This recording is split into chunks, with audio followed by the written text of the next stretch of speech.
You guys have probably seen hundreds of drift car reveals on the internet, but this one is very different because we've built the world's wildest C6 Corvette.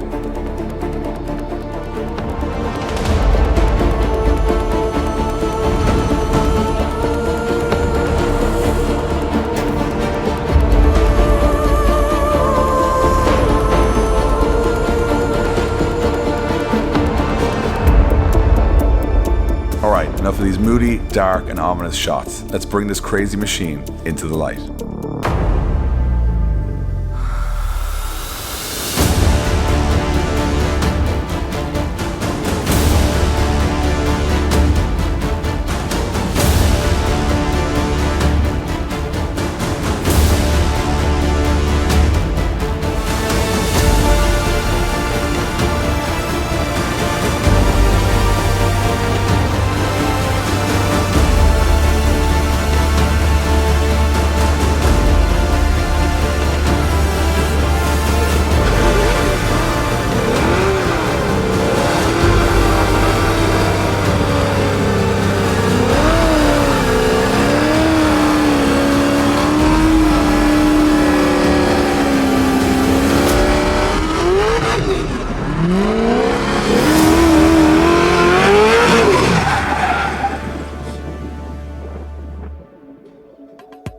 Alright guys, so we got a lot to talk about. So first I want to talk to you about why it looks like this. So at the end of last season, I wanted to really do some big events in 2023. And when I built this car 3 years ago, there was probably 2 or 3 Corvette drift cars in the world. There was Daigo Saido's, there was Matt Fields, and there was Dirk Stratton's. And this was the 4th, and it was the only one in Europe. But fast forward 2 years, and the Corvette platform has become incredibly popular. We went on Drift Week in the USA, and there was like 30 of them. So while my car was very cool and very mechanically good, it started to look like every other Corvette out there. Now, it certainly does not. So where did the inspiration for this car come from? Well, we've seen a lot of different liveries, we've seen lots of people release drift cars, and it's very hard to do something different. This car isn't actually inspired by one thing, it's inspired by a number of things. One of those things is a stealth fighter. So we wanted to make a car that looked like a jet plane, that looked like a military vehicle, that looked like it was mean and ready for purpose. And I think we've nailed that. And also, it's inspired a little bit by a number of different motorsports. But the man we got to thank for all this is Darren McNamara and his crazy brain from GroupD.ie.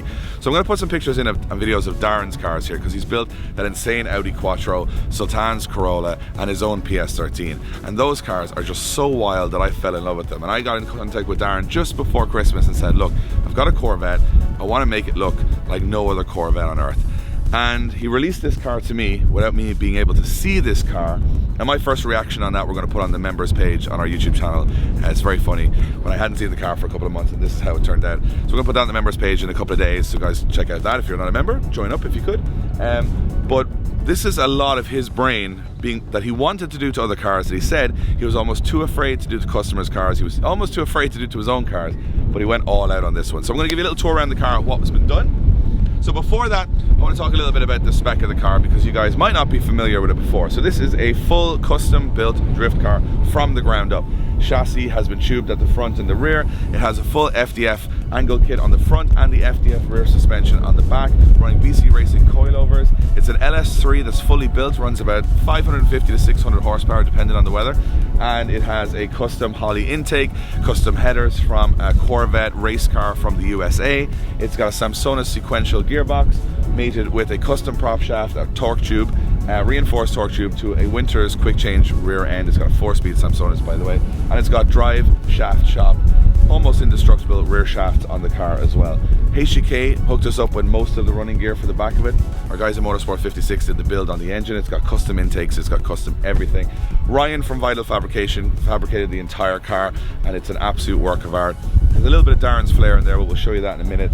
And the car runs Strom DS05s, the new Strom DS05, which is a wheel that we designed in conjunction with Strom, which I think is amazing because we have our own wheels that we designed on a car that we designed, so it's totally custom, which is exactly why we're calling it the F6, because bar the windscreen and the chassis legs, pretty much everything on this car has been completely changed. And that was our favorite part, was that we could create an entirely new model of car That's why we're calling it the F6. The F referencing the jet fighter, and the 6 obviously referring the C6, which is the chassis the car is built on. That's why we're calling it the F6. The whole body of the car, which I forgot to mention before we get to Darren's madness, is carbon fiber from HGK. So we've got carbon fiber from front to back. The whole car is just exposed carbon fiber. And I forgot to mention, what runs the heart of the beast is a full Link ECU. The whole catalogue is in there. You've got the race dash, you've got the sensors, you've got the ECU, you've got everything. So Link ECU powering absolutely everything on this car, bringing it up to modern day drifting standards.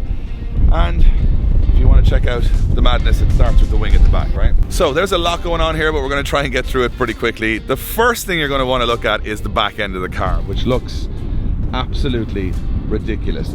Technically, this is 4 wings. So you've got one wing, which is on one angle here, and you've got another wing on another angle, and then you've got the shark fin down the middle. And obviously this has been built by Darren, and in order to put this on the car, because it's such a heavy item, he's had to reinforce the entire back end of the car. So you can see in there it is all refabbed, new jacking point, new toe point, all that, basically to make this car as sturdy as possible. As you can see, it does not move at all. Darren did all the wing, and then we did these vents in the rear hatch. So the rear hatch was just one piece of carbon.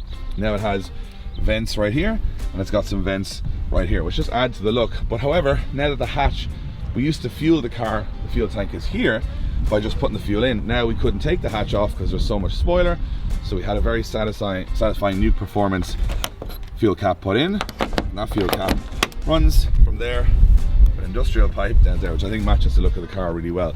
Back of the car was a brand new bumper that Darren cut a third of the bumper out to make it work, and you can see all the suspension, the winters and everything in through the back, and I really like how exposed it is. It looks awesome. So moving along the car, we have some, well, these aren't really vents, they're kind of scoops to give the car more of a look. As you guys can see, they just really add to the shape of the car. They're all made out of aluminium, so all this stuff you see is aluminium wrapped black and then bolted on. Same again on the side of the car. We've got these kind of race scoops, and then we got these side skirts on the side of the car. The wings, probably the most controversial part of the car. The reason the wings are so controversial is because Darren wanted this car to look like a number of different cars. We got the Pikes peak style at the back, GT3 style around, but he thought, because the car is double wishbone, why don't we make the front of it look a little bit like a single seater?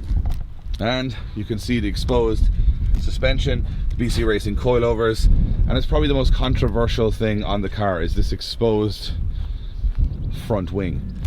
It's probably going to pose some problems, probably going to get a lot of spray from water up on it, but it looks so cool and I absolutely love it. And why did we do it? Because it's going to get people talking. They're either going to love it, they're either going to hate it, but it's something brand new on this car that nobody's ever done before in drifting, so I thought it was cool to do it. On the front we got some more canards, some more wings, way more vents for cooling. We had a big issue with cooling on this car, and you can see those twin intakes are now getting plenty of cold air through the front.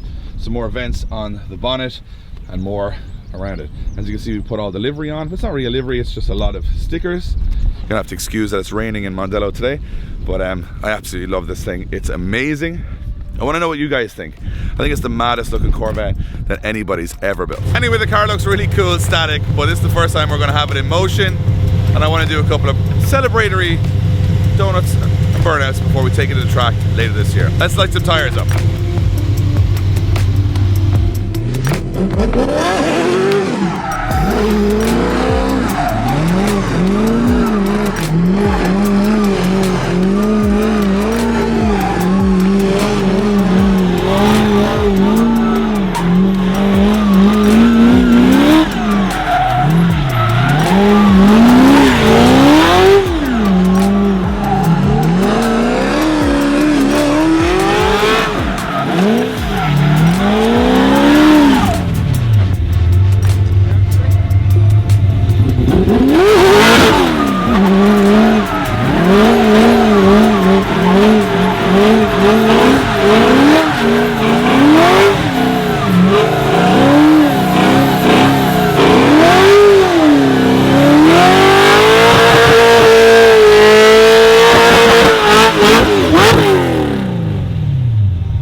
That was smoky.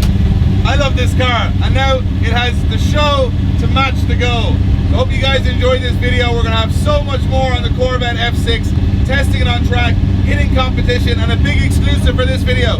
We're taking this baby up the hill at Goodwood later this year.